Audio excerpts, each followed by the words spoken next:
Parashat Bamidbar begins with the commandment to take a census of the entire assembly of the children of Israel.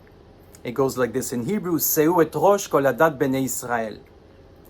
So it's all about numbers, hence the name Numbers for this particular book of the Torah. Now, if you add up all the numbers of this census, you will end up with just about 600,000. Now, we know that when the children of Israel left Egypt, the number was also 600,000. And we are told that when children of Israel come into the Holy Land, it's also 600,000. So something might be wrong here. It's always 600,000. Well, there is a book called Sha'ar HaGilgulim. It's the gates of reincarnation, and they come to help us. And they explain that 600,000 is in fact 600,000 soul roots. So imagine a tree with roots. And each root has many shoots. So you have 600,000 of these main roots which have many shoots. You can end up very easily with billions of different little shoots which are different souls. So what happens here, we have a message of unity because they're all connected to this tree, to this source. What's this source? It's God, obviously, the source of all souls, the source of everything, of all life. Sha'ar HaGilgulim also tells us that these souls are connected also to the Torah.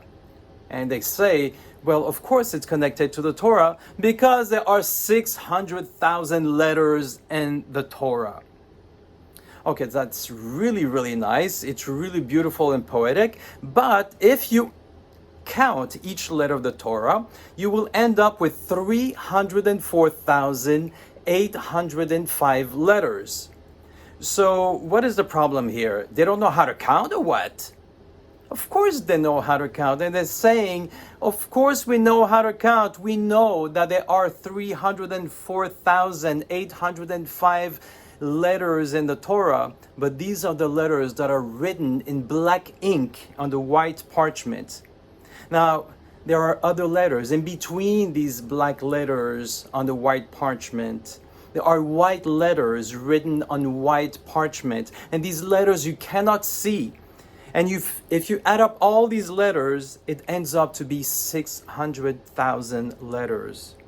So this is really deep and this is really beautiful because they're saying, you know, all these letters that you don't see, it's not because you don't see them that they don't count. They do count. You better count them, and more than that, you make them count. So if you want to go a little bit deeper, our society doesn't see some people. Some people are like the white letters on the white parchment. They are not noticed. They fall in between the cracks, and people don't see them. And the Torah says, you know, it's not because you don't see them that they don't count. You have to count them, and more than that, you have to make them count.